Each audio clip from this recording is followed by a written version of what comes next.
in the class on the first day, I kind of checked out everyone and I saw that Megan was in class, and I was like, okay, that's fine, you know. Everyone goes to school with kids that like dress in black, or you might want to call them goths or whatever. You know, it's a label that people get. Getting to know Megan, I really find that she's a really nice person, and she's really caring, and that she's definitely, and I hate to say that I would have taken the time to know her if it hadn't been for what type of clothes she wears or anything like that, but it's being honest. And I'm glad I did, though. She's a really nice person. So Brian, when you first saw Megan, what were your first thoughts? Well, I don't know. When I saw Megan and I saw the clothes she was wearing, I thought, you know, it's another one of those gothic people that like are just quiet and not very nice. But once like I started to get to know her and like I realized that she was like just really smart and nice. Like, so it kind of taught me a little bit of a lesson, like what people wear and that like doesn't affect their personality that much. So I don't know, she's a nice girl. When I first saw Paul, I don't know why, but I put him in like that classic, oh, he's a guy, he's immature, he's, well, he's just, well, a guy. I don't know how to explain it. You know that total stereotype of guys who are into sports, they're into their friends, they're popular, and they don't like anyone lower than them. But,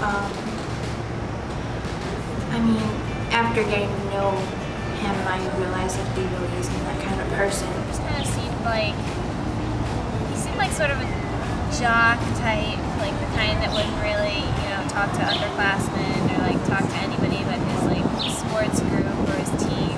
I didn't really know what sports he played, but I figured he played something just because he kind of acted and looked the part, I guess. I sort of realized that like his friends weren't who I thought they were going to be at all, and he wasn't a jerk who only talked to his team. But he had a really like diverse group of friends, and we started talking. He was really cool, and like he's just a really nice guy. First impressions of Mallory.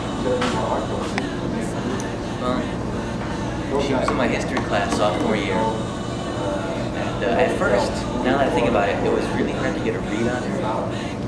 But as the year went through, you know, earlier I thought she was like snooty bitch type. I know now she's not snooty bitch type. I kind of just put her in the classic girl stereotype too, I guess. I guess I'm very stereotypical. But I just stuck her in that group with the girls who are fashion oriented. Well, they think they're perfect in every way.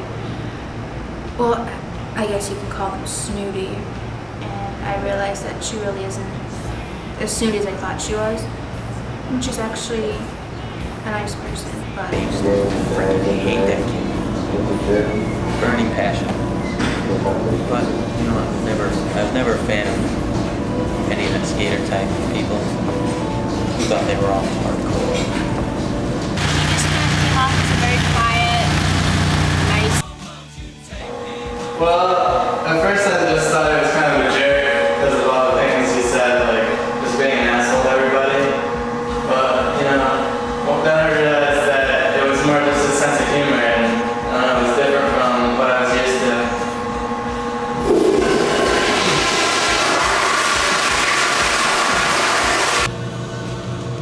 So Nolan, on the first day I walked in, I didn't really even know who he was. I maybe seen him at school once, twice. You know, I mean, I didn't know what his deal was or whatever.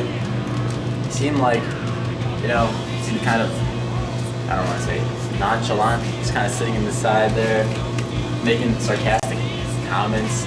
I mean, I'll be honest, I thought he was a dick. I was like, who's this kid, you know? I mean, what's he doing? I figured he was like that gamer type that, so, you know, in getting to know him the last 2 weeks, he's not a bad guy. He's a good guy, he means well. He just kind of likes to joke around like that, and I kind of accepted that sense of humor, even though it's taking a little longer time than usual.